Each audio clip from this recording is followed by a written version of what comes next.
اذان کی آواز آئی، اللہ اکبر اللہ اکبر۔ اللہ کہتا ہے زبیدہ جیسے تو نے اذان کی آواز سنی اپنا دوپٹہ اٹھایا اور اپنے سر پہ رکھ لیا اور اپنی سہیلیوں سے کہا چپ چپ چپ، اپنے اپنے دوپٹے اپنے اپنے سروں پہ رکھ لو، اذان ہو رہی ہے۔ دیکھنا کتنے لوگ سبحان اللہ کہتے ہیں۔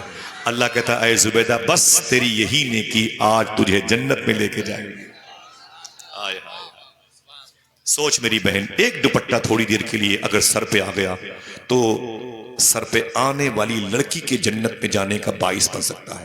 اگر وہی دوپٹہ دیر تک سروں پہ رہا تو حضور کی کتنی امت کی مغفرت ہو سکتی ہے۔ ذرا ہاتھوں کو اٹھا کے بولیں لبیک یا رسول اللہ۔ اپنی بہنوں کو بتاؤ گے انشاءاللہ۔ آقا کریم صلی اللہ علیہ وسلم کے گھر کا معاملہ کیا تھا؟ خدیجہ کہتی ہیں حضور صلی اللہ علیہ وسلم اپنے گھر چلے گئے، میں نے اپنی سہیلی کو بلایا، میں نے کہا میری بہن، بولی کیا بات ہے؟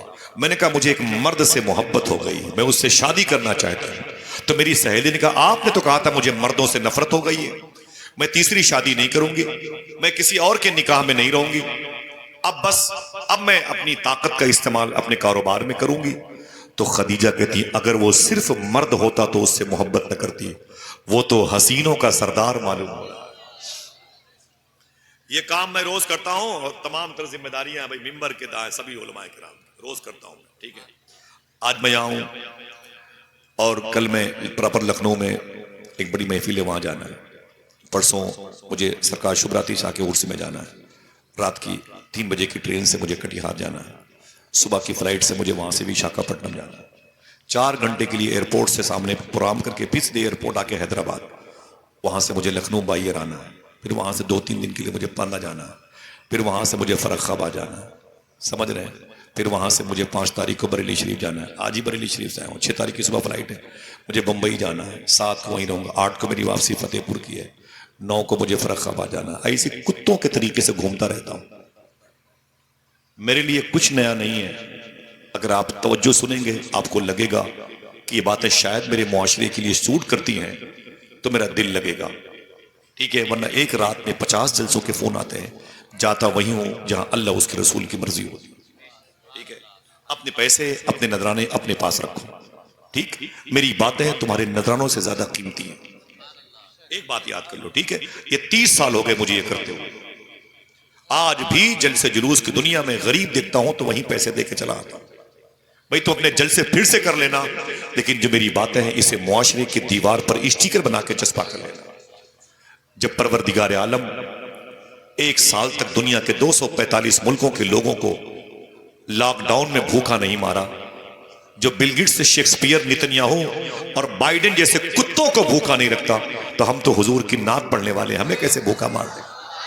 لہٰذا اپنے اصول کو اپناؤ، بڑی ذمہ داریاں ہیں، نیچے ہو یا اوپر، سمجھ رہے ہیں سب لوگ، بڑی ذمہ داریاں بنتی ہیں، ٹھیک ہے۔ آپ نے بلایا ہے کسی کو تو اس کے لیے ایک اچھی فضا بنائے، آپ کی میزبانی پر آنچ نہ آنے پائے، ٹھیک ہے، سب کی بڑی ذمہ داری بنتی ہے۔ میں نے یہ کام بڑے کیے ہندوستان میں کیے، ہندوستان کے باہر کیے، سنے بڑے ادب اور احترام کے ساتھ۔ امی خدیجہ نے کیا کہا؟ سہیلی نے کہا آپ نے کہا تھا مردوں سے نفرت ہو گئی ہے، پھر کیوں مرد سے شادی کرنا چاہتی ہیں؟ خدیجہ بولی اگر وہ صرف مرد ہوتا تو اس سے رشتہ نہ کرتی، وہ تو حسینوں کا سردار معلوم ہو رہا ہے، میری شادی ہونی چاہیے۔ بولے کس سے؟ کہا حضور سے، محمد عربی سے میں رشتہ کرنا چاہتی ہوں۔ امی خدیجہ کی زبان پر حضور کا نام آیا، ان کی سہیلی نے کہا تم پریشان مت ہو، حضور کی پھپھو عاتکہ اور صفیہ یہ میری سہیلی ہیں، میں ان کے پاس جا کے اس رشتے کو آگے بڑھاتی ہوں۔ ان سے بات کی گئی، ان کو راضی کیا گیا۔ صبح کو امی خدیجہ کے کہنے پر ان کی سہیلی آج حضور کے گھر میں حضور کا رشتہ لے کے گئی ہیں۔ آپ کی شادی کی بات ہوتی تو یہاں پر کرسی پہ اسٹیج پہ آ کے مچل مچل کے سبحان اللہ کہتے ہیں۔ اب تک وہ سہرے رکھے ہوئے ہیں، اب تک وہ امامہ رکھا ہوا ہے۔ 70 سال کے بوڑھوں کے سامنے ان کی شادی کی بات کرو تو بولتے ہیں بیٹا بولتے رہیے، میں آپ کے لیے چائے منگوا رہا ہوں، بس بیان کرتے رہیے، بس آپ کے لیے پیپسی، اسپرائٹ، تھمس اپ، مازا منگوا رہا ہوں۔ ارے میرے بھائی یہ اس کی شادی ہے جس نے ساری شادیوں کا بھرم باقی رکھا ہے۔ اگر حضور کی شادی نہ ہوئی ہوتی تو ہمارے گھروں میں قتل اور غارت گری کا ماحول ہوتا، محبتوں کی فضا ختم ہو گئی ہوتی۔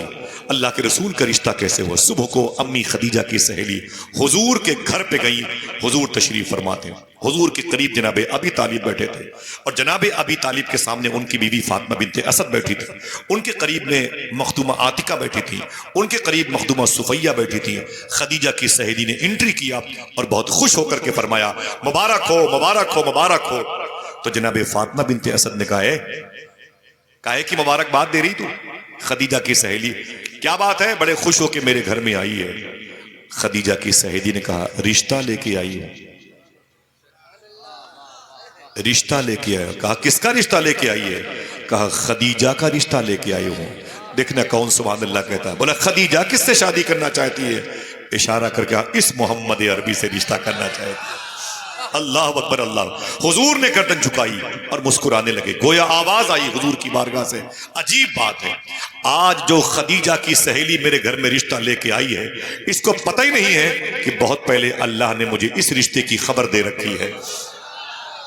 حضور مسکرائے، رشتہ حضور کا پکا ہو گیا۔ ذرا ہاتھوں کو اٹھا کے بول دیں سبحان اللہ، حضور کا رشتہ پکا ہو گیا۔ پیار سے بولو، 25 سال کے حضور ہیں اور خدیجہ، سب کی آواز، ہو سکتا ہے رشتہ نہیں ہو سکتا، لیکن کرم دیکھو اللہ کا، اللہ کی مرضی ہے، حضور کی مرضی ہے، سبحان اللہ۔ رشتہ ہو گیا، اب حضور کی بارات کا دن آیا۔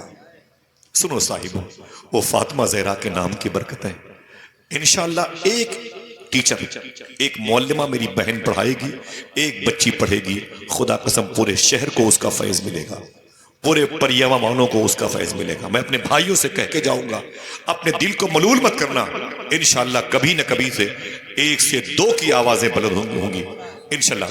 یہ ادارہ کبھی کمزور نہیں ہوگا انشاءاللہ۔ بولے آپ کی ذمہ داری بنتی ہے اپنی بیوی بچوں کو کبھی اس ادارے میں بھیجنا، اور کہنا اگر سخت سردی کا موسم ہو تو جا کے دیکھیں کوئی غریب بچی تو نہیں پڑتی ہے، اس کو پھل کی ضرورت تو نہیں ہے، اس کو سر میں لگانے والے تیل کی ضرورت تو نہیں ہے، اس کو صابن کی ضرورت تو نہیں ہے۔ آپ کی ذمہ داری بنتی ہے کہ آپ اپنے بچوں کو وہاں پر بھیجیں گے انشاءاللہ۔ بولے دل سے، بولے دل سے۔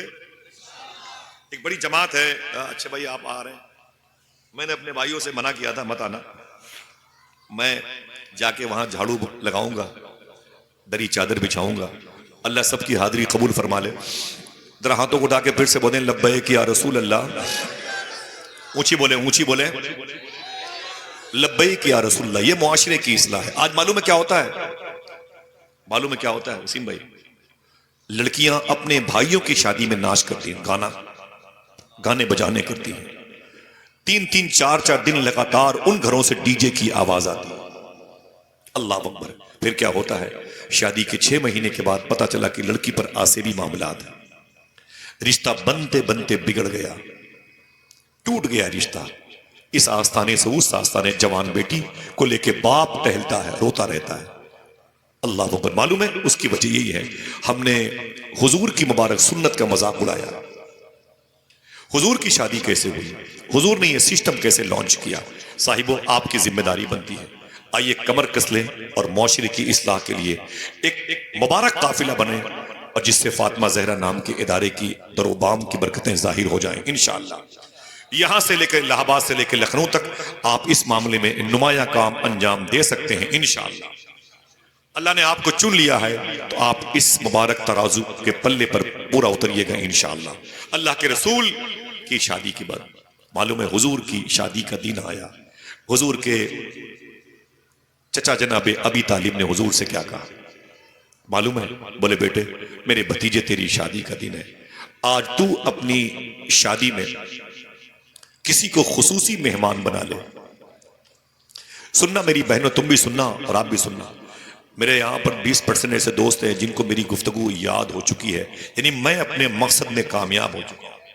میں کبھی تقریر سناتا نہیں، میں چاہتا ہوں کہ لوگوں کو میری باتیں یاد رہیں تاکہ میں بھول جاؤں تو مجھے بتائیں۔ خدا کی قسم میرا یہی مقصد ہے، لفظ بلفظ یاد کر لیں، لفظ بلفظ یاد کر لیں۔ آپ کی ذمہ داری بنتی، پتہ نہیں تمہیں اتنی آسانی سے کوئی بات کرے کہ نہ کرے تمہارے سامنے۔ اللہ کے رسول صلی اللہ علیہ وسلم کے چچا جناب ابی طالب نے کہا اے میرے بھتیجے آج تو دولہا بننے والا ہے، اور میں یہ چاہتا ہوں کہ تو آج اپنی شادی میں کسی کو خصوصی مہمان بنا لے، کوئی امام کو، کوئی پیر کو، پیرزادے کو، نبیرگان کو، کوئی سید زادے کو، کوئی سیاسی انسان کو اپنی شادی میں چیف گیسٹ بناتا ہے۔ اے میرے بھتیجے، تو بنا لے اپنی شادی میں کسی کو خصوصی مہمان، بنا لے، میری خواہش یہ ہے بنا لے۔ حضور رونے لگے، میرے آقا کی آنکھ میں آنسو آ گئے۔ جناب ابی طالب نے کہا کہ میرے بھتیجے روتے کیوں؟ تو حضور نے معلوم کیا کہا؟ میرے آقا فرماتے ہیں میرے چچا، میں کس کو بناؤں چیف گیسٹ؟ جب میں 2 مہینے کا اپنی ماں کے پیٹ میں تھا، گود میں نہیں پیٹ میں تھا، اس وقت میرے ابو کا مدینے میں دار نابغہ محلے میں انتقال ہو گیا تھا۔ میں نے اپنے باپ کے چہرے کو دیکھا بھی نہیں۔ میں 6-7 مہینے کے بعد پیدا ہوا تو 6 سال کے بعد جب میری عمر 6 سال کی ہوئی، سننا، اگر کوئی آپ کے قریب میں 6 سال کا بچہ بیٹھا ہو، میری بہنوں تمہارے قریب میں تمہارا کوئی 6 سال کا بیٹا ہو تو ایک مرتبہ اس کو دیکھنا، پھر حضور کی عمر پر غور کرنا۔ جب حضور کی عمر 6 سال کی ہوئی تو میرے آقا فرماتے، میری ماں نے، امی آمنہ نے فرمایا کہ اے میرے بیٹے محمد چل، ہم تجھے مدینہ شریف لے کے چلتے ہیں۔ صوفیہ فرماتے ہیں کہ حضور کی ماں حضور کو لے کر کے اپنے شوہر کی قبر پہ نیاز مندانہ حاضری کے لیے آئی تھی، اور جب یہیں سے واپس جانے لگی امی آمنہ قافلے کے ساتھ مکے اور مدینے کے بیچ میں، تو حضور فرماتے ہیں ابوا شریف کی پہاڑی پر میری ماں کی طبیعت بگڑ گئی۔ حضور کی عمر کتنی تھی؟ آواز کمزور نہ ہونے دے، بولے، شرمایا مت کریں، حضور کی زندگی کا یہ درد بھی سنیں آپ۔ میرے آقا فرماتے ہیں کہ میری عمر 6 سال کی تھی اور میری ماں کی طبیعت بگڑ گئی۔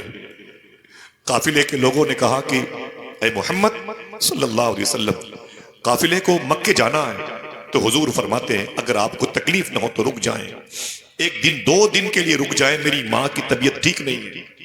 حضور 6 سال کے ہیں اور بڑے بڑے قافلے کے عمرہ اور رؤسا سے باتیں کرتے ہیں، مت جانا مجھے چھوڑ کر کے، میری ماں کو چھوڑ کے مت جانا، میری عمر 6 سال کی ہے، میری ماں بیمار ہے۔ حضور کی ماں کی عمر کتنی تھی؟ روایتیں آپ دیکھیں، 22 سے لے کے 23 سال تک، بھری جوانی میں حضور کی ماں بیمار ہے۔ قافلے کے لوگوں نے 2 دن کے بعد حضور کو بلایا، حضور گئے، اللہ کے رسول کو کھڑا کیا اور حضور کا نام لے کے بولے، اے محمد عربی صلی اللہ علیہ وسلم، تمہاری امی کی طبیعت کیسی ہے؟ حضور رونے لگے، فرماتے میری ماں کی طبیعت ٹھیک نہیں ہے۔ قافلے کے لوگوں نے کہا تمہاری ماں کی طبیعت کی خرابی کے بارے میں ہم کب تک یہاں رہیں گے؟ ہمیں مکے جانا ہے، ہمارے سامان خراب ہو جائیں گے۔ حضور رونے لگے، فرماتے تمہیں اپنے سامان کی فکر ہے، مجھے اپنی ماں کی فکر ہے، جو تمہاری مرضی ہو، میں تمہیں روک نہیں سکتا۔ قافلے کے لوگوں نے کہا کہ اے محمد تو جان تیری ماں جان۔ حضور کو چھوڑ دیا گیا۔ آپ کا 6 سال کا بیٹا آپ کی بیوی کے ساتھ اگر الہ آباد کے اسٹیشن پر ٹرین چھوٹ جائے تو کہاں جائے گا وہ، جبکہ ہزاروں اس کے لیے سکون اطمینان کے راستے موجود ہیں۔ اللہ کے رسول ارشاد فرماتے ہیں چچا میری ماں کی طبیعت بگڑ گئی، قافلہ میرے سامنے جا رہا تھا، میں نے لوگوں کو روکنا چاہا، رک جائیں، لیکن کسی نے میری بات نہیں مانی۔ اشارہ کون کر رہا ہے رکنے کا؟ وہ جو اشارہ کر دے تو ڈوبا ہوا سورج واپس پلٹ آئے، اشارہ کر دے تو چاند 2 ٹکڑے ہو جائیں، لیکن اللہ کے رسول کہتے ہیں میرے سامنے سب کے سب چلے گئے، مجھے چھوڑ کر کے کوئی نہ تھا۔ میری ماں میرے ران پر اپنا سر رکھ کے رو رہی تھی، میری ماں کی سہیلی ام ایمن میرے قریب بیٹھی تھی۔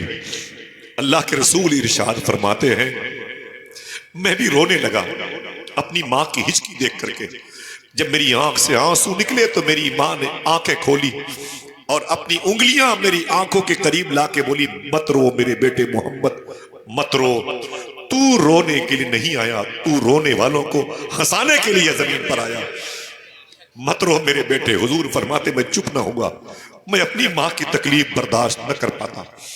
میری آقا فرماتے میری ماں تڑپ رہی تھی اور میری ران پر، میری جان مبارکہ پر میری ماں کے سر تھے۔ جب میری اشک باری کم نہ ہوئی، میرا رونا کم نہ ہوا، تو میری ماں نے ایک جملہ کہا، اے میرے بیٹے محمد صلی اللہ علیہ وسلم سن، تو پریشان مت ہو، میں دنیا سے جا رہی ہوں، لیکن تو اکیلا نہیں ہے، تجھے جس نے پیدا کیا ہے وہ تجھے بڑی بلندیوں پہ لے کے جائے گا، بڑی عظمتوں سے نوازے گا، بڑی عظمتوں سے نوازے گا. خدا کی قسم اتنی بڑی عظمتیں حضور کی ہیں، اتنی بڑی عظمتیں حضور کی ہیں کہ بریلی کا امام کہتا ہے سارے اونچوں میں اونچا سمجھیے جسے ہے اس اونچے سے اونچا ہمارا نبی. اللہ کے رسول کی ماں نے کہا میرے بیٹے اللہ تجھے بڑی عظمتوں سے نوازے گا، نہ رو میرے بیٹے نہ رو. اتنا کہا رب کا نام لیے حضور فرماتے چچا میری ران پر میری ماں کا انتقال ہو گیا، میں تڑپ گیا. میری ماں کی لاش رکھی تھی، میری ماں کی سہیلی ام ایمن میرے سامنے بیٹھی تھی، میں اپنی ماں سے لپٹ لپٹ کے روتا تھا، کوئی تسلی دینے والا نہ تھا. آپ کے پاؤں میں درد ہوتا ہے تو پورا خاندان جمع ہو جاتا، 10-20 لوگ تو 2 دن کے اندر لکھنؤ سے الہ آباد سے. میرے آقا فرماتے کوئی نہ تھا میرے پاس، میری ماں کی لاش رکھی تھی. ایک روایت میں کہ ایک قافلہ آ گیا تھا. دوسری بات یہ کہ جس پہاڑ پر حضور کی امی کی روح نکلی تھی اسی پر حضور کی امی کو دفن کیا گیا. لیکن پہاڑ کیسے قبر میں تبدیل ہوگا معلوم ہے؟ عجب شان ہے بھائی، اس پہاڑ کی عجب شان ہے. میں نے حضور کی امی کی مزار پر حاضری دی، خدا کی قسم میں نے اپنی ٹوپی سے ان کے قدم کے پاس جھاڑو لگایا. وہ پتھر بھی عجیب پتھر ہے، وہ پہاڑ بھی عجیب پہاڑ ہے. وہاں اگر کوئی ایک کنکریٹ نکالنا چاہے ناخون سے تو پرت در پرت ویسے ہی وہ پتھر کی چٹان نکلتی ہے جیسے لکڑی کے موٹے موٹے تنوں سے پپڑے وغیرہ نکلا کرتے ہیں، اوپر کے حصے چھلکے نکلا کرتے ہیں. اللہ کے رسول نے کسی کی مدد سے جس قافلے والے کے آنے کی روایتیں ہیں ایک قبر کھودی اور اپنی ماں کو ایک چادر میں لپیٹنے کے بعد حضور اپنی ماں کی قبر میں اترے تھے. کتنے سال کے حضور ہیں؟ 6 سال کے. ہم 60 سال کے ہو گئے، آج تک مسجد میں گرمی کے دنوں میں اے سی لگی ہوئی ہے، کبھی قرآن نہیں پڑھ پائے. جمعہ کے علاوہ نماز پڑھنے کی فرصت نہیں ہے، تھوڑی سی تکلیف ہمیں گوارا نہیں ہے. حضور 6 سال کے فرماتے ہیں چچا میری ماں نے کہا، جناب ام ایمن کو حضور اپنی ماں کے بعد ماں کہا کرتے تھے. اس قافلے کے ساتھ آدھے راستے کو طے کرتے ہیں، اس کے بعد پھر دوسرے قافلے کے ساتھ مکے چلیں گے. اللہ اکبر. 6 سال کے مصطفیٰ کریم نبی رحیم نبی، آج کوئی آگے پیچھے نہیں ہے. امی ام ایمن کہتی ہے میں حضور کو لے کے نیچے اتری تھی، وہ پہاڑ کے نیچے. میں نیچے آیا تو یہ سب باتیں یاد آتی رہی تو رونا بہت آیا. وہ کہتی میں نیچے اتری نا تو میں اپنے جھولے سے سامان ترتیب میں رکھنے لگی، اچانک حضور غائب ہو گئے. قافلے والوں نے کہا کہ کہاں گئے آپ کے ساتھ میں جو تھے حضور کے بارے میں؟ تو میں نے کہا نام لیا حضور کا، کہاں ہے؟ آواز دی تو حضور کی طرف سے کوئی جواب نہیں آیا. امی خدیجہ کہتی میں دنگ رہ گئی، حضور کہاں چلے گئے؟ مجھے احساس ہوا کہ شاید اپنی ماں کی قبر پہ ہوں گے. پھر میں دوڑ کر کے پہاڑ پہ چڑھی، جب اوپر گئی تو ام ایمن کہتی ہے میں نے کیا دیکھا؟ حضور اپنی ماں کی قبر سے لپٹے ہوئے اماں اماں کہہ کے رو رہے. میں نے بڑی مشکلوں میں حضور کو تسلی دی، سینے سے لگایا، حضور کو لے کے میں نیچے اتری. اور نیچے اترنے کے بعد میں نے حضور کے ساتھ سفر کیا. آقا کریم کہتے ہیں چچا آپ نے مجھ سے کہا اپنی شادی میں کسی کو خصوصی مہمان بنا لو. کس کو بناؤں؟ ماں کے پیٹ میں تھا تو میرے باپ کا انتقال ہوا، 6 سال کا تھا تو میری ران پر میری ماں کا انتقال ہوا، 8 سال کا ہوا تو میرے سامنے میرے دادا عبد المطلب کا انتقال ہوا. آج نہ میری ماں ہے، نہ میرا باپ، نہ میری بہن ہے، نہ میرا کوئی بھائی. میرے آقا ارشاد فرماتے ہیں کس کو بناؤں چیف گیسٹ؟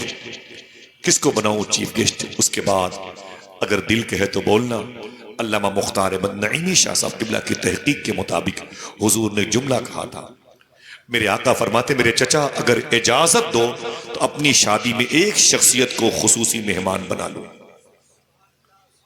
اگر آپ خاموش ہو گئے تو پھر اس کا مطلب آپ اس گفتگو کو سننے کے متحمل نہیں. سبحان اللہ کی آواز آئے گی تو اللہ برکتیں عطا فرمائے گا. میرے آقا فرماتے چچا میں چاہتا ہوں کہ میں اپنی شادی میں ایک ذات کو خصوصی مہمان بنا لوں. بولے بھتیجے کس کو بنانا چاہتا ہے؟ حضور نے فرمایا میں اپنی ماں امی حلیمہ کو بنانا چاہتا ہوں. اگر کوئی پوچھے آپ سے کہ حضور نے اپنی شادی میں کس کو خصوصی مہمان بنایا تھا تو کیا بتاؤ گے؟ سلام پڑھ لیں کیا بھائی؟ شرم لگتی بولنے میں. بولے کس کو؟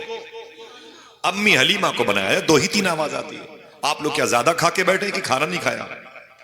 اتنا بولنے میں حضور کی ماں کا نام لینے میں شرم لگتی ہے آپ کو؟ حضور نے اپنی شادی میں کس کو خصوصی مہمان بنایا تھا؟ امی حلیمہ کو. ایک ہم ہیں، ہمارے یہاں پتہ نہیں کون سی رسم آ گئی، لوگ شادیوں میں 500 بارات لے کے جائیں گے، لیکن ماں کو لے کے کوئی دولہا بیٹا بارات نہیں جاتا. ابھی کیوں نہیں جاتا؟ اس پر ہم اور آپ دونوں غور کریں، جبکہ یہ حضور کی سنت ہے. میرے آقا کی ماں امی حلیمہ بن گئی خصوصی چیف گیسٹ. حضور کی شادی کے وقت حضور کا خطبہ پڑھا گیا. خویلد اور جناب ابی طالب نے خطبہ پڑھا. ان دونوں خطبہ خاں کے بعد حضور کا رشتہ امی خدیجہ سے ہو گیا. سبحان اللہ. حضور کی شادی، حضور کے نکاح میں امی خدیجہ آ گئی. آپ کے ہاں سسٹم ہے کہ پریاواں سے بارات مانی پور جائے گی، رائبریلی لکھنؤ جائے گی، تو بارات جائے گی شام کو دلہن کو لے کے واپس آئے گی. ٹھیک ہے. مکہ شریف میں یہ سسٹم نہیں تھا. مکہ شریف میں یہ سسٹم نہیں تھا. وہاں کا سسٹم یہ تھا کہ بارات جائے گی، نکاح کے بعد دولہا کو وہیں پر چھوڑ کر کے واپس آ جائے. حضور صلی اللہ علیہ وسلم بھی اسی مبارک سسرال میں قیام فرما ہوئے. باتیں ختم. وہیں پر حضور نے قیام فرما جہاں حضور کی سسرال تھی. صفا کے سامنے مروہ پہاڑی ہے، اسی پہاڑی کے قریب میں امی خدیجہ کا گھر تھا جو حضور کی سسرال کہلایا. اسی گھر میں حضور کی بیٹی مخدومہ زینب پیدا ہوئی. کاش آپ زور سے کہتے ہیں سبحان اللہ.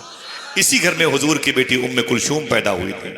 اسی گھر میں حضور کی بیٹی رقیہ پیدا ہوئی تھی. اسی گھر میں حضور کی بیٹی لاڈلی بیٹی مخدومہ فاطمہ پیدا ہوئی تھی، جن کے نام کا یہ مبارک ادارہ ہے. اسی گھر میں حضور کی یہ لاڈلی بیٹی مخدومہ کائنات پیدا ہوئی. اللہ اکبر اللہ اکبر. اپنی چاروں بچیوں کی پرورش اور پھر دو حضور کے بیٹے امی خدیجہ کے شکم نور سے پیدا ہوئے. ایک ماریہ قبطیہ کے شکم سے جناب ابراہیم نام کے پیدا ہوئے. حضور کی 6 اولادیں امی خدیجہ کے شکم سے پیدا ہوئیں. اور حضور صلی اللہ تعالی علیہ وسلم اپنی مبارک شہزادیوں سے کس درجہ محبت فرماتے تھے، کسی اور موقع پر یہ بات ہوگا. ٹھیک ہے.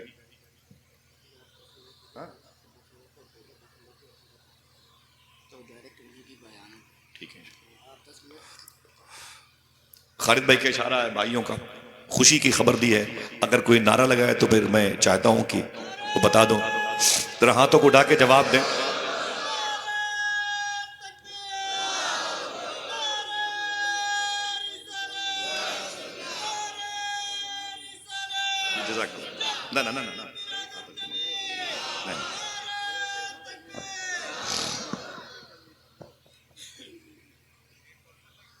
ماشاءاللہ. ٹھیک ہے. میرے بھائی نے کہا کہ ایسے بھائی بتا دیجئے کہ اسیر سرکار تاج الشریعہ، سبحان اللہ، خلیفہ حضور تاج الشریعہ، بازوے حضور تاج الشریعہ، مناظر اعظم ہندوستان و عالم اسلام حضرت شاہ حضور مفتی اختر حسین علیمی شاہ صاحب قبلہ بس 2-4-5 منٹوں میں انشاءاللہ تشریف لانے والے ہیں. یار ایسی خوشی منائی جاتی ہے، ایسی سبحان اللہ کہا جاتا ہے. ادھر دیکھو بھائی کہا ہے. ہاں نانا کون سے حضور تاج الشریعہ آ رہے ہیں بھائی؟ اکیلے آنے تو بھائی چپ جا بیٹھو بھائی، سب لوگ بیٹھ جاؤ، اکیلے آ جائیں گے بیٹھ جاؤ بھائی. ارے سینکڑوں جلسے ہم لوگ تاج الشریعہ، وہ آ جائیں گے آرام سے، آ جائیں گے ایک دم بیٹھ جائیں. سینکڑوں جلسوں میں ہم لوگ حضور تاج الشریعہ سرکار کو ڈیل آرام سے انشاءاللہ خاموشی سے کر لیں، انشاءاللہ آ جائیں گے. آپ لوگوں کی میزبانی کے اصول سے اللہ تعالیٰ محبت فرمائے، قبول فرما لے. بس بس بس بہت ہے. سنیں ماشاءاللہ جلسہ مخلص لوگ کراتے ہیں تو ہو ہی جاتا ہے، اس میں کوئی دقت نہیں ہوتی. الحمدللہ. اللہ سلامت رکھے، آمین کہہ دیں. باتیں کچھ یاد رہیں گے انشاءاللہ. بولے بھائی. حضور فرماتے ہیں نکاح میری سنت. میں حلال و حرام پر تقریر کرنے والا تھا اس ٹاپک پر، لیکن بتایا کہ مخدومہ فاطمہ کے نام سے شان. یہ مذہب ہے، یہ مدرسہ ہے، یہ ادارہ ہے. اللہ اکبر. آقا کریم صلی اللہ علیہ وسلم کی اب اعلان نبوت کی عمر شریف ہوئی، نبوت کے ظاہر کرنے کی عمر شریف ہوئی. بوال ہو گیا مکے میں، پورا مکہ حضور کے خلاف ہو گیا. حضور پر پتھروں کی بارش ہونے لگی. حضور کا جسم خون میں ڈوب جایا کرتا تھا، خون آلود ہو جایا کرتا تھا. اللہ کے رسول صلی اللہ تعالی علیہ وسلم اس قدر خون آلود لباس میں نظر آتے تھے، مکے والوں کی ظلم اور بربریت کی نشانی بنے ہوئے. دیکھنے والوں کی آنکھیں پھٹ جاتی تھی. حضور نے صبر کیا. 3 سال تک مکے کے شیب ابی طالب گھاٹی میں حضور کا حقہ پانی بند کیا گیا تھا. سماجی بائیکاٹ کیا گیا تھا حضور کا، 3 سال کے لیے حضور کا سماجی بائیکاٹ کیا گیا.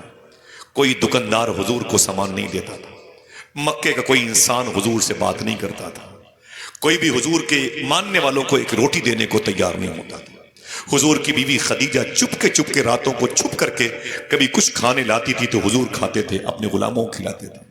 اور حضور پوچھتے تھے میری بیٹیاں کیسی ہیں، میری بہنوں. حضور نے بیٹیوں سے بڑی محبت فرمائی. میرے آقا فرماتے میری زینب کیسی ہے، میری رقیہ کیسی ہے. امی خدیجہ رونے لگتی تھی. زینب بہت یاد کرتی ہے آپ کو، رقیہ بہت یاد کرتی ہے آپ کو، ام کلثوم روتی ہے، فاطمہ روتی ہے. کیا بگاڑا ہے میرے باپ نے، لوگوں نے میرے باپ کو قید کر دیا ہے. حضور نے بڑی مشکلوں کے 3 سال گزارے ہیں. بڑی مشکلوں کے صاحبوں، بڑی مشکلوں کے. تمہارا تعلق اونچا ہال سے ہے یا پریاما سے ہے یا کنڈا سے، مانک پور سے. سنو تھوڑی سی تکلیف آئے تو تم بھی برداشت کرو. اور میری بہنوں سسرال میں تھوڑی سی تکلیف آئے نا تو وہی مصلی بچھا کے چپ چاپ اللہ سے کہہ دیا کرو، کبھی اپنی ماں اپنے باپ کو نہ بتایا کرو. صوفیہ فرماتے ہیں اگر لڑکیاں سسرال کے معاملے میں اپنے میکے والوں کو بتانے میں جھوٹ بولنا شروع کر دیں، اپنے سسرال کی تکالیف پر پردے ڈالنا شروع کر دیں تو اللہ میدان محشر میں ان کی اولادوں کے گناہوں پر پردے ڈال دے گا. وہیں چپ چاپ کہہ دیا کرو اللہ سے. ایک بوٹی گوشت نہ ملی، تم نے فون کر دیا اپنی ماں کو، کس پھٹیچر کے ہاں شادی کی ہے ہماری، روز گوشت کی بوٹیاں ختم ہو جاتی ہیں. تمہیں پتا نہیں کہ تمہاری ماں کے ہاتھ سے نوالے گر جاتے ہیں، تمہارے برے باپ کے اندر کب کپاہٹ پیدا ہوتی ہے، پھر تمہارا بھائی FIR کر دیتا ہے، 2 گھروں میں رشتے ٹوٹ جاتے ہیں. کتنا مبارک رشتہ ہے، ایک تمہاری چوک کی وجہ سے آج دونوں گھر کے لوگ جیل چلے جاتے ہیں. 50 لاکھ روپے FIR میں کورٹ کچہری میں خرچ ہو جاتے ہیں ایک خواہش کی تکمیل کے لیے. حضور کی بیٹی مخدومہ کائنات سے پوچھا تھا ان کے شوہر مولا علی نے، کیا اے میری بیوی فاطمہ جب سے تیری شادی ہوئی یہ حسن پیدا ہوا ہے، حسین پیدا ہوا ہے، زینب پیدا ہوئی ہے اور محسن پیدا ہوئے ہیں، لیکن کبھی تو نے مجھ سے کچھ مانگا نہیں. اگر یقین پڑے تو پھر سے بول دوں، کبھی تو نے مجھ سے کچھ مانگا نہیں. تو سرکار مولا کائنات کہتے ہیں میں اس باپ کی بیٹی ہوں جس نے مانگنا نہیں بلکہ دینا سکھایا ہے. یہ کیا فقیرنی کی طریقے سے مجھے یہ چاہیے مجھے وہ چاہیے. مصلی بچھا کے اللہ سے کہا کرو تمہارے قدم میں اللہ اتنی برکتیں دے دے گا، تم مانگنے نہیں تم دینے والیوں میں شامل ہو جاؤ گے. ٹاپک نہیں ہے، وقت بھی ختم ہے اور کیا بتاؤں، میرا گھر ہے، کبھی نہ کبھی انشاءاللہ آتا رہوں گا. حضور کی بیٹی 3 سال تک حضور کا حقہ پانی بند کیا گیا. آپ کو پتہ ہی نہیں اور ہمیں پتہ ہی نہیں. ہم نے 100 روپے دے کر کبھی کسی عالم دین کے پاس یہ نہیں بیٹھ کے پوچھا حضور یہ تو بتائیں کہ سرکار پہ مکہ شریف میں کیا ظلم ہوئے ہیں، کیا حضور نے مصیبتیں برداشت کی ہیں، کچھ تو بتائیں. لیکن ہم نے نہیں پوچھا. معلوم ہے حضور کے غلام کیا کھاتے تھے، معلوم ہے، اسے بھولیے گا نہیں. حضور کے غلام کیا کھاتے تھے، اپنے جوتوں میں جو چمڑے لگے ہوتے تھے. ابو لہب کے بیٹے تھے، کچھ ٹپوری قسم کے لوگ تھے. ایک آدمی آگے بڑھا اور پتیلی کا ڈھکن کھولا تو کھانا پک رہا تھا. باہر گیا وہ نالی سے کیچڑ اٹھا کے لایا اور اسی پتیلی میں ڈال کے ہنستے ہوئے چلے. اشارہ کر کے گئے تھے کھلا دینا اپنے باپ محمد کو یہ کھانا.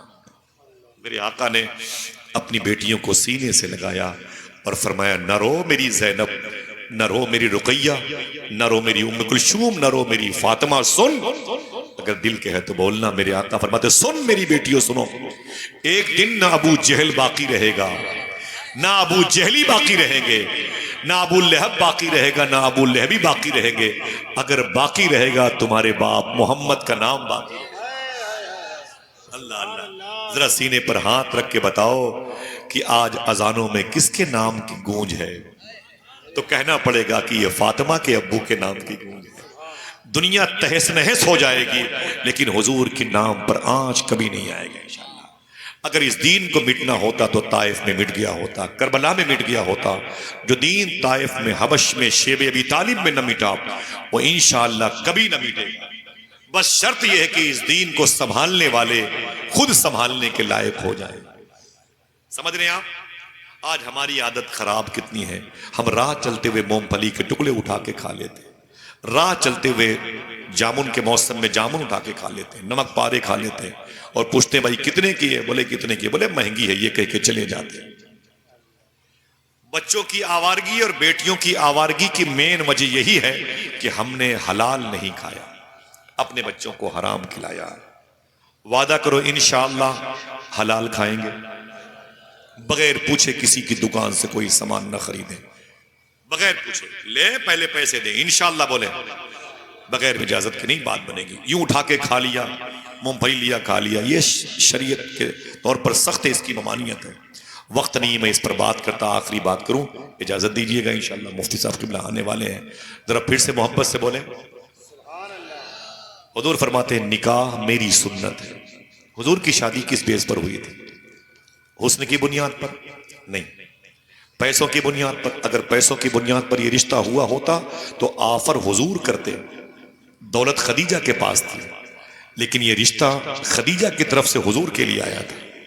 کس بیس پر یہ رشتہ ہوا تھا؟ تو آپ کو کہنا پڑے گا یہ حضور کی حیا کی بنیاد پر ہوا ہے، حضور کی شرم کی بنیاد پر ہوا ہے، حضور کی حیاداری کی بنیاد پر ہوا ہے، حضور کے حسن کی بنیاد پر ہوا ہے۔ انشاءاللہ معاشرے میں اگر یہ طریقہ اچھا لگا، جہاں لڑکیوں کی صورتیں دیکھی جاتی ہیں، وہیں پاس پڑوس والوں سے یہ بھی تو پوچھ لے سکتے ہیں آپ کہ یہ لڑکی نماز پڑھتی ہے کہ نہیں پڑھتی، اس لڑکی کے سر پہ دوپٹہ رکھتا ہے کہ نہیں رکھتا، آوارگی کا تو شکار نہیں ہے۔ بس صرف یہی دیکھیں گے کتنے بھائی اس کے اتنے پیسے کماتے ہیں، کتنے بھائی اس کے اتنے پیسے، بلڈنگوں میں رشتے ہوتے ہیں۔ حضور کا رشتہ اس بیس پر نہیں ہوا، سمجھ رہے ہیں آپ؟ اس بیس پر حضور کا رشتہ نہیں ہوا۔ حضور کے سامنے کالے انسان صحابی تھے، بیٹھے تھے، وہ ایتھوپیا حبش کے رہنے والے تھے، جہاں بلال حبشی پیدا ہوئے تھے، افریقہ کے تھے۔ حضور نے ان سے کہا تمہاری شادی ہوئی ہے؟ بولے حضور ہم کالے انسان ہیں، ہم سے کون شادی کرے گا، لڑکیاں مدینے کی گوری خوبصورت ہوتی ہیں۔ میرے آقا فرماتے تم چلے جاؤ اسی مدینے میں فلاں میرے صحابی ہیں، ان کے پاس چلے جاؤ اور جا کے ان سے بولو کہ میں تمہاری بیٹی سے شادی کرنا چاہتا ہوں، کچھ پوچھے تو کہنا مجھے حضور نے بھیجا۔ ہاتھ اٹھا کے بتاؤ کیا کہنا، اونچی بولو، مجھے حضور نے بھیجا ہے۔ وہ چلے گئے، جا کے دروازے پہ دستک دی تو لڑکی کے ابو نکل کے آئے، سلام و دعا کے بعد بولے کیا بات ہے؟ بولے اندر بیٹھ جاؤ کچھ کام ہے۔ بولے کرو۔ جیسے اندر بیٹھے بولے کام کیا ہے؟ بولے تمہاری لڑکی بڑی خوبصورت ہے۔ بولے اللہ کی مرضی ہے۔ کام کیا ہے؟ بولے اسی لڑکی کا رشتہ چاہتا ہوں۔ دیکھنا میری بہنوں، آپ بھی سنیں بزرگوں، اسی لڑکی کا رشتہ چاہتا ہوں، اسی لڑکی کا میں رشتہ چاہتا ہوں۔ لڑکی کے باپ نے کہا بہت اچھی بات ہے، میری لڑکی کے رشتے کے لیے آپ آئے ہیں، لیکن یہ تو بتائیں کہ لڑکا کون ہے، یہ تو بتائیں کہ وہ لڑکا کون ہے۔ آپ مسکرا اٹھیں گے۔ وہ بولے وہ میں ہی ہوں، اور تھے بڑے وہ بلیک مین، کالے تھے، وہ بڑی بڑی ان کی آنکھیں تھی، بڑی ناک تھی، ان کے ہونٹ بڑے بڑے تھے، بال ان کے گھنگرولے تھے، وہ سروقت جیسے 8 فٹ کے انسان تھے، افریقہ کے رہنے والے۔ لڑکی ان کی اتنی خوبصورت، وہ ناراض ہو گئے، بولے چلو باہر نکلو، یہ کیا مذاق ہے، حضور کے شہر میں حضور کے ہوتے ہوئے مذاق کرتے، چلو باہر نکلو۔ اور ڈانٹ کے جیسے دروازے پہ لائے نا، انہوں نے کان میں چپکے سے کہا مجھے حضور نے بھیجا۔ بولے مجھے حضور نے بھیجا ہے۔ وہ رک گئے، بولے حضور نے بھیجا؟ بولے ہاں۔ بولے ٹھیک ہے ابھی تم نکل لو، اس ٹاپک پر میں حضور سے بات کروں گا، ابھی تم جاؤ۔ جیسے وہ نکلے لڑکی آنگن سے برآمدے میں آ گئی۔ اس نے کہا ابو کون تھا؟ بولے پتہ نہیں کہاں سے آتے ہیں۔ بولے کیا کرنے آیا تھا؟ بولے رشتے کے لیے آیا تھا۔ کس سے؟ وہ تجھ سے شادی کرنا چاہتا۔ پھر میں نے بھگا دیا۔ کون تھا وہ؟ ارے وہ کالا انسان تھا، لمبے قد کا، وہ بلیک مین تھا، میں نے سائیڈ میں کر دیا۔ بولے پھر؟ بولے دروازے پہ گیا تو اس نے کہا مجھے لڑکی نے کہا پھر؟ میں نے کہا چلو باہر نکلو، اس ٹاپک پر حضور سے بات کروں گا، چلو۔ لڑکی نے کیا کہا بتا دوں؟ کتنے لوگ ہیں سبحان اللہ کہیں گے؟ ہاتھ اٹھا کے بتائیں۔ اس کو لانچ کرو گے اپنے شہر محلوں میں؟ لڑکی نے کیا کہا معلوم ہے؟ لڑکی نے کیا کہا؟ اس نے کہا کہ مجھے حضور نے بھیجا ہے۔ لڑکی نے کہا ابو اسے بلا لیجئے، ابو اسے بلا لیجئے۔ اب یہ مت دیکھیے کہ آنے والا کیسا ہے، یہ دیکھیے کہ بھیجنے والا کون ہے۔ آئے ہائے ہائے ہائے، ذرا محبت سے بولے سبحان اللہ۔ بدتمیزی ہو رہی ہے، مسلمانوں کے لڑکے ہندو بھائیوں کے ہاں، ان کی لڑکیاں، ان کے بچے ہمارے، یہ کیا مطلب ہے یار؟ کچھ تو اصول پہ چلو، دعا کرو اختلافات نہ ہو، محبتیں قائم رہے اس شہر میں۔ ہاں انشاءاللہ بولے آوارگی سے بچاؤ۔ اگر تمہارے سامنے کوئی ہندو کی لڑکی ہو اس کا بھی احترام کرو۔ غریب نواز سرکار کے سامنے کوئی ہندو لڑکی بھی جوان ہوتی تھی، اس کی شادی کی فکر اس کے باپ سے زیادہ غریب نواز کو رہا کرتی، تاریخ پڑھ کے دیکھیں آپ، اور ہم ہیں دوسروں کے جسم سے کھیلنا چاہتے ہیں. استغفر اللہ ربی. کیا کہا لڑکی نے؟ ابو یہ مت دیکھیے آنے والا کیسا ہے، یہ دیکھیے اسے بھیجا کس نے. بولے میری بیٹی تو اس سے شادی کرے گی؟ بولے یہ مت دیکھو، حضور کی مرضی. سبحان اللہ. ذرا پیار سے بولو کیا مطلب. لڑکی نے اشارہ کیا میں اسی کے ساتھ رہوں گی، جب میرا رشتہ ہو جائے گا تو میں مدینے کے بازاروں سے نکلوں گی، میری سہیلیاں کہیں گی یہ کون ہے بھائی، یہ کون ہے؟ تو میں کہوں گی یہ میرا ہسبینڈ ہے. کہیں گی